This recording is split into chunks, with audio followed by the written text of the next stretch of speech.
Donc on va préciser que ABD est égal à 180 degrés moins 60 degrés est égal à 120 degrés, car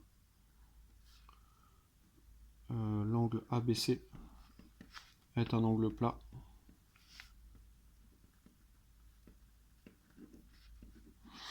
Ce qui justifie qu'en fait il suffit de soustraire par le dernier angle. Ce genre de questions là, c'est pas la peine de s'attarder trop, c'est à faire appel à des connaissances de sixième. Donc tout ce qui a été vu dans les années d'avant, vous pouvez aller plus vite pour justifier. Question 3, en déduire la valeur de l'angle DAB. Donc pour DAB, on sait que le triangle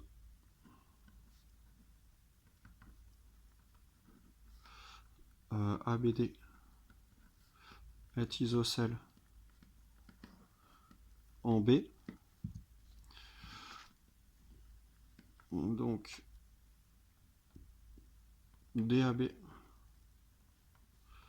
est égal à 180 degrés moins 120 degrés et on divise par 2.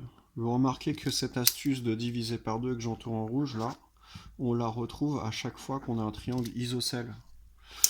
C'est-à-dire que vous enlevez un angle connu, puis vous divisez par 2 pour trouver les deux angles égaux restants. C'est ce qui se passe ici. On doit trouver cet angle-là, qui est un des deux angles de la base principale. Et voilà. On fait le calcul. Ça fait 60 degrés divisé par 2. Ça fait donc 30 degrés.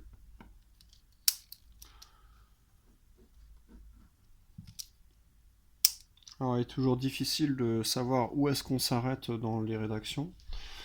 Qu'est-ce qu'on doit détailler, qu'est-ce qu'on ne doit pas détailler. Ici, clairement, si j'écris ça, il me manque deux propriétés utilisées. J'ai pas cité la propriété de la somme des angles qui mesurent 180 degrés. C'est du cours de 5e, donc on doit le faire. Et j'ai pas cité non plus que les angles de la base principale du triangle isocèle sont égaux. C'est cours de 6e. Mais qui n'est pas vu à chaque fois en 6e. Donc on va préciser les deux propriétés. Alors, quand on n'a pas précisé en amont et qu'on n'a pas fait un 11 à cœur donc, dans ce cas-là, c'est pas grave. Vos propriétés, vous les citez après, par la suite, dans un quart. Donc ici, car la somme des angles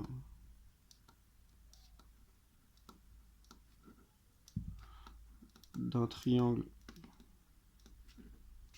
mesure 180 degrés et les angles de la base principale d'un triangle isocèle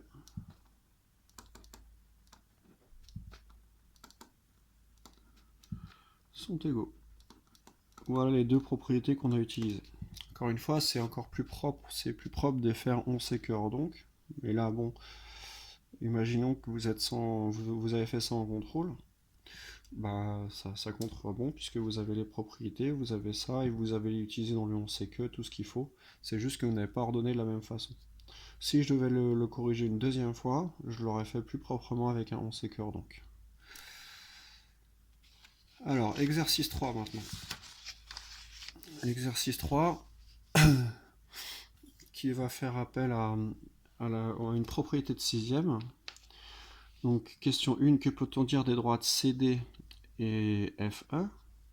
Donc ici, vous remarquez que la droite que je trace en rouge,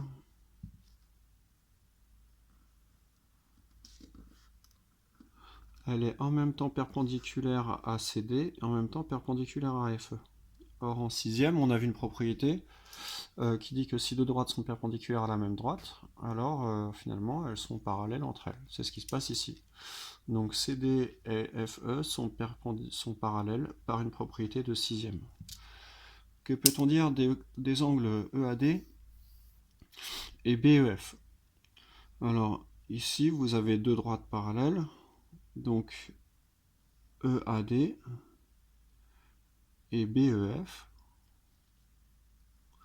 sont correspondants définis par deux droites parallèles, donc ils vont être égaux. Donc ça, c'est ce qu'on a vu cette année. Donner la mesure de l'angle FED. Donc FED, ici, ça va être un angle... ici, on a des points alignés. Pareil, c'est pas écrit. Non, ils sont pas alignés, pardon. Donner la mesure de l'angle FED. Donc si vous avez un trois angles droits ici, automatiquement le quatrième angle formé par le quadrilatère va être un angle droit. Voilà, on va le justifier, c'est à partir des propriétés de sixième. Et est-ce que les points sont alignés? Pour ça, il faut vérifier si la somme de ces trois angles-là, 43 plus 90 plus cet angle-là qui est égal à celui-là, 46, est-ce que ça forme 180 degrés? Et là, on verra que non, puisque la somme des trois angles, c'est 189 degrés.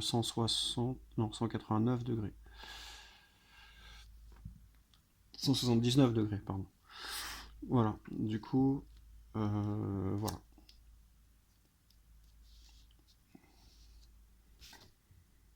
On rédige. Exercice 3. On souligne.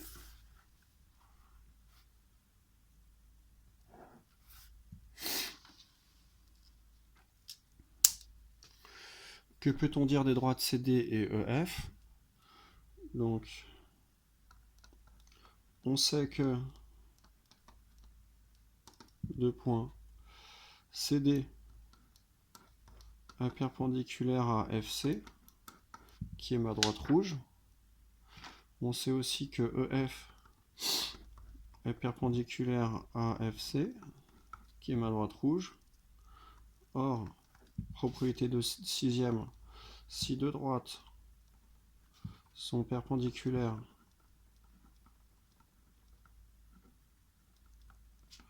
à la même droite, virgule, alors elles sont parallèles entre elles.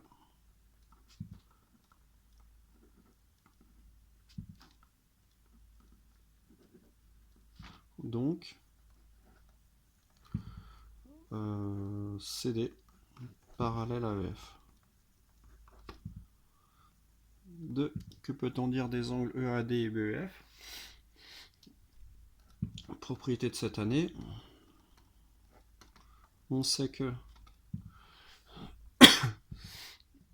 donc l'angle BEF et l'angle EAD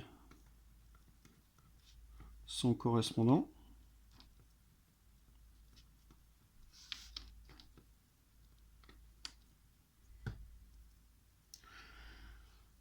Et EF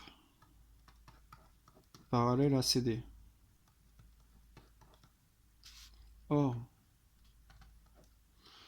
si deux droites sont parallèles, virgule, elles forment avec une séquence deux angles correspondants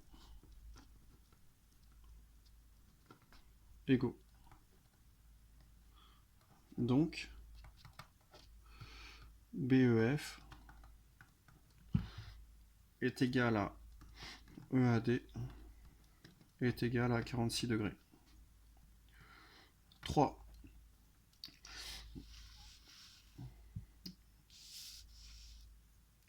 Donner la mesure de l'angle FED. Alors ça, c'est un peu plus compliqué à justifier. C'est encore une propriété de sixième.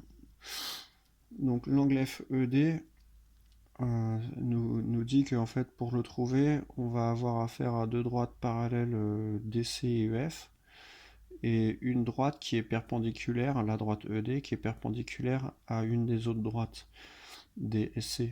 Donc la propriété nous dit qu'elle sera aussi forcément perpendiculaire à l'autre. Alors, la propriété c'est...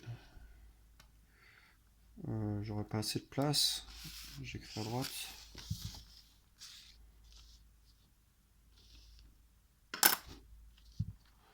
3, on sait que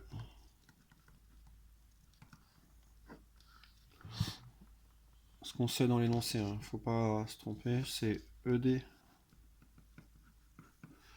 est perpendiculaire à DC, et DC, elle est parallèle à EF. Or, si de droite sont parallèles, virgule, alors toute droite perpendiculaire à l'une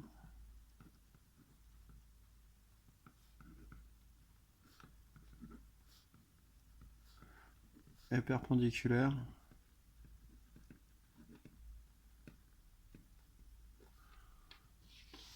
à l'autre. Donc, sur ma figure, DE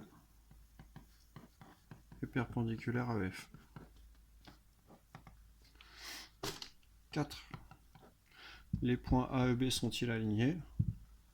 Donc pour ça, je calcule l'angle AEB, la mesure de l'angle AEB, et je dis que AEB est égal à 43 degrés, plus 90 degrés, plus 46 degrés, qui découle des questions 1, 2, 3.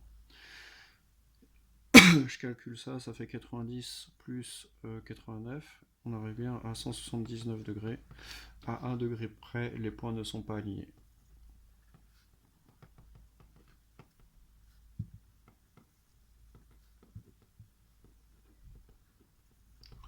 Voilà.